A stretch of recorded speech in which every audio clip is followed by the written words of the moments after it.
नाज़रीन इकराम, जैसे कि आपको मालूम है कि सिंध के अंदर भुट्टो ज़िंदा है और भुट्टो के ज़िंदा होते हुए वहाँ पर पाकिस्तान पीपल्स पार्टी के अलावा कौन सी जमात वहाँ पर हुकूमत में आ सकती है, ये तो आप सोच भी नहीं सकते। और तहरीक लब्बैक पाकिस्तान की तरफ से कल पूरे मुल्क के अंदर एहतजाज और रैलियाँ निकाली गई हैं।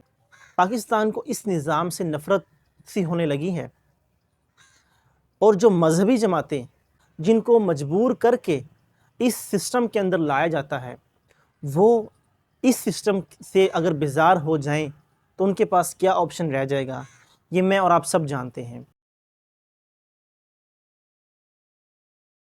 बिस्मिल्लाहिर्रहमानिर्रहीम। अस्सलाम वालेकुम नाज़रीन।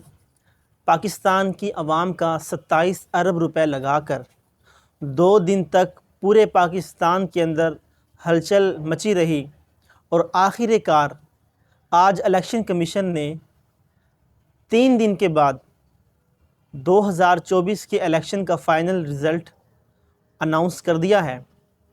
किस पार्टी ने कितनी सीटें ली हैं और पंजाब, KPK, सिंध और बलूचिस्तान की असम्बलियों के अंदर कौन सी पार्टी इस वक्त ऊपर है, ये सारी अपडेट आपको इस वीडियो में आपसे शेयर करेंगे।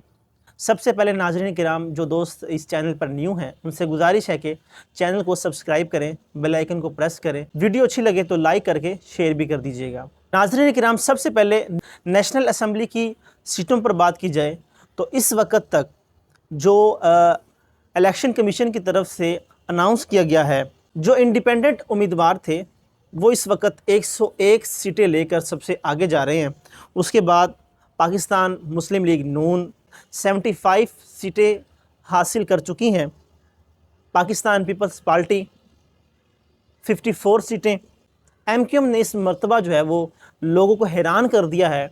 MQM ने अपनी तारीख की सबसे ज़्यादा सीटें हासिल की हैं। इस इलेक्शन में 17 सीटें MQM नेशनल असम्बली की हासिल कर चुकी है। नाज़रीन किराम, आगे बढ़ते जाएँ तो JUI ने 4 सीटें हासिल की हैं। इस्तेकाम पार्टी जो कि इलेक्शन से पहले न्यू बनी थी, वो इस इलेक्शन में 2 सीटें हासिल कर चुकी है। मजलिस वहादतुल मुस्लिमीन 1 सीट, बलूचिस्तान नेशनल पार्टी 2 सीटें, पाकिस्तान मुस्लिम लीग ज़िया-उल हक शहीद 1 सीट हासिल कर चुकी है। पख्तूनख्वा नेशनल अवामी पार्टी ने भी 1 सीट हासिल की है। बलूचिस्तान अवामी पार्टी ने भी 1 सीट हासिल की है। नेशनल पार्टी भी 1 सीट, पश्तूनख्वा मिली अवामी पार्टी ने भी नेशनल असम्बली की इस इलेक्शन में 1 सीट हासिल की है।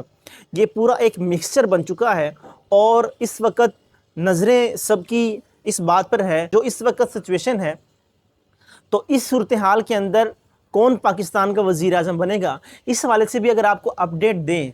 MQM और मुस्लिम लीग नून के जो कायदीन हैं, इस वक्त कराची के अंदर उनका इजलास हुआ है, जिसमें MQM ने पाकिस्तान मुस्लिम लीग नून के साथ इकट्ठे हुकूमत बनाने का जो है वो उन्होंने पेशकश कर दी है।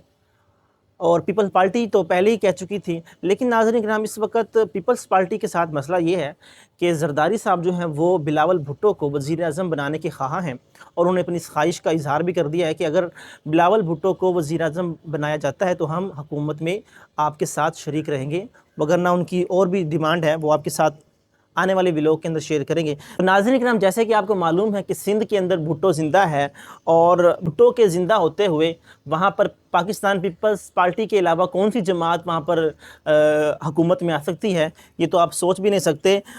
पाकिस्तान पीपल्स पार्टी ने 84 सीटें सिंध असम्बली की हासिल की हैं और इस वक्त तक वही लीड कर रही है। MQM ने जिस तरह नेशनल असम्बली के अंदर एक हैवी मार्जिन अचीव किया है, सिंध असम्बली के अंदर भी 28 सीटों के साथ वो सेकंड नंबर पर पार्टी आ रही है। जमात इस्लामी 2, इंडिपेंडेंट 13 और ग्रैंड डेमोक्रेटिक अलायंस ने 2 सीटें हासिल की हैं सिंध असम्बली के अंदर। और जैसे कि 15 सालों से सिंध में पाकिस्तान पीपल्स पार्टी ही हुकूमत कर रही है, तो इस मरतबा भी पाकिस्तान पीपल्स पार्टी ही वहाँ की जो है वो हुक्मरान जमात होगी। अब आए नाज़रीन किराम, खैबर पख्तूनख्वा की असम्बली की बात की जाए तो 90 सीटें तहरीक इंसाफ के हमायत याफ्ता जो आज़ाद उम्मीदवार इलेक्शन में लड़ रहे थे, उन्होंने एक हैवी मार्जिन अचीव किया है। तकरीबन 90 सीटें जो हैं वो इंडिपेंडेंट जो कि तहरीक इंसाफ से हमायत याफ्ता थे, वो उन्होंने 90 सीटें हासिल की हैं।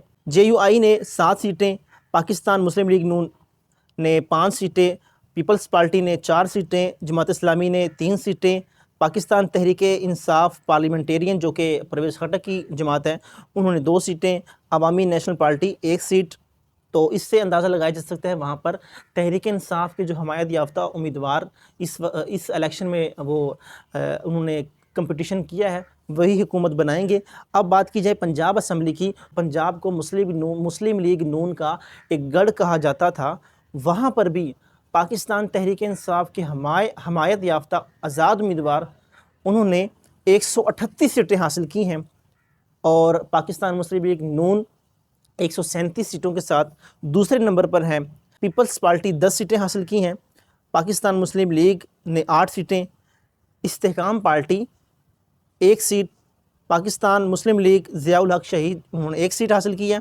ناظرین کرام، تحریک لبیک پاکستان پنجاب اسمبلی کے اندر 1 سیٹ حاصل کرنے میں کامیاب ہو گئی ہے۔ بلوچستان اسمبلی کی بات کی جائے تو عوامی نیشنل پارٹی 2 سیٹیں، بلوچستان عوامی پارٹی 4 سیٹیں، Balochistan national party 1 seat, Balochistan national party Awami 1 set, حق 2 تحریک بلوچستان 1 سیٹ، انڈیپینڈنٹ 6 سیٹیں، جماعت اسلامی پاکستان 1 سیٹ، جمعیت علماء اسلام پاکستان 11 سیٹیں، نیشنل پارٹی 3 سیٹیں، پاکستان مسلم لیگ نون 10 سیٹیں، پاکستان پیپلز پارٹی پارلیمنٹیرین یعنی کہ پیپلز پارٹی نے 11 سیٹیں بلوچستان اسمبلی کے اندر حاصل کی ہیں۔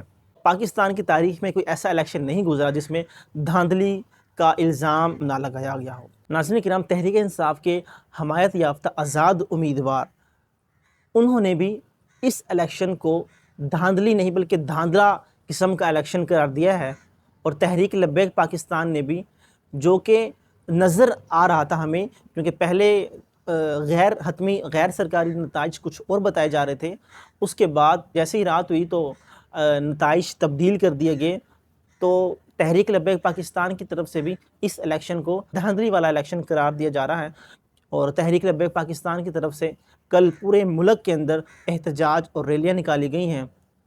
سعد حسین رضوی امیر تحریک لبیک پاکستان نے مطالبہ کیا کہ جو ہمارا حق ہے وہ ہمیں دیا جائے ورنہ اگلا لائحہ عمل تیار کیا جائے گا۔